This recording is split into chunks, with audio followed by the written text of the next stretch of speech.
Bonjour Isabelle, je suis heureuse que je peux prendre une interview avec vous. J'ai beaucoup d'appréciation pour vous parce que votre projet me semble très intéressant et beau. Vous pouvez m'expliquer brièvement qu'est-ce que votre projet contient? Bonjour, je suis venue avec plaisir. Je veux vraiment construire une école qui est nécessaire en Afrique. Avec ce projet, je voudrais aider des enfants qui n'ont pas de l'éducation à ce moment. Et je veux leur donner une belle jeunesse comme les jeunes ici. Est-ce que vous voudriez construire ce bâtiment et pourquoi avez-vous choisi ce lieu? Je voudrais le construire au Burkina Faso parce que le Burkina Faso a un taux net de fréquentation scolaire de 47 et un taux d'alphabétisation des adultes de 29. Nous allons construire l'école à Kédia parce que c'est un village de 800 habitants où l'agriculture est encore la seule activité. Les gens là sont si pauvres et j'ai vraiment pitié d'eux. Est-ce que vous pensez qu'une école est le plus important dans un pays si pauvre? Oui, parce que son école, on ne peut pas faire de développement si l'instruction ne suit pas. Ou mieux, si l'éducation ne devance pas le projet.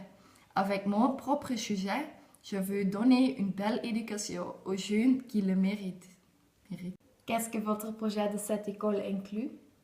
Mon bâtiment école comprenant 3 salles de classe et 2 locaux, dont l'un est un bureau et l'autre est un petit magasin. Il y aura 3 logements pour instituteurs. Bien sûr, il y aura aussi un réfectoire pour le repas de midi. Les murs seraient à avoir des couleurs vives et des figures chouettes. Qu'est-ce qu'il y aura dans la classe? Il y aura des bancs, des bureaux, des armoires, aussi des tableaux noirs et peut-être même un ordinateur. Maintenant, les enfants ont vraiment de mauvaises conditions pour suivre les cours et j'ai vraiment pitié d'eux. Pourquoi est-ce que vous pensez qu'il y a des mauvaises conditions pour les jeunes? Parce que maintenant, les élèves suivent les cours dans la hutte, les murs sont en banco et le toit en paille. C'est vraiment scandaleux. Ils n'ont pas de chaises et actuellement une seule classe sous paillote a un service avec 75 enfants. Selon moi, c'est trop. Et le petit bâtiment là, qu'est-ce que c'est? Ah oui, ce sont des toilettes bien sûr. Nous allons construire un autre bâtiment pour cela parce que nous voudrions donner les élèves pour la première fois de leur vie des toilettes propres. Maintenant, il faut du pipi contre le mur et je pense que c'est vraiment dégoûtant. Oui, je comprends, mais bien sûr, il y aura beaucoup de travaux préalables. Oui, pour commencer, nous devons demander beaucoup de choses aux autorisations nécessaires. Il y aura aussi différentes organisations qui seront mises en place, par exemple un comité de gestion et un comité des parents d'élèves s'occupera du repas de midi. Donc, il y aura encore beaucoup de travail. Oui, je crois, mais heureusement, il y a beaucoup de bénévolés qui veulent vous aider, n'est-ce pas? Oui, ça me touche vraiment. En total, nous sommes avec plus de 200 bénévoles. Selon moi, c'est très difficile à construire un bâtiment là.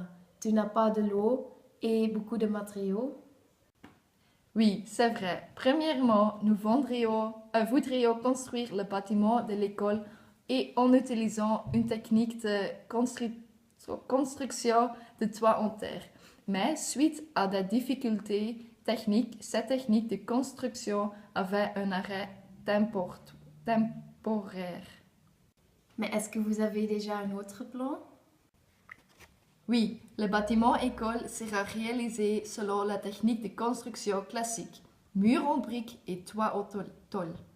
Et est-ce que vous avez un bon accès à l'eau en Afrique? Non, c'était aussi une petite difficulté, mais nous l'avons déjà résolue. Donc maintenant, nous avons de l'eau pour la construction à venir. Encore une question très importante. Comment est-ce que vous allez financer ce projet très cher? Nous avons contacté beaucoup d'organisations qui veulent nous aider, comme UNICEF. C'est aussi un projet d'arrangement du donnant-donnant. Voilà ma dernière question. Qu'est-ce que c'est la durée de ce projet? Le projet consiste 4 phases qui vont durer probablement 2 années et le début de ce projet est déjà le mois prochain. Donc, j'ai de belles perspectives.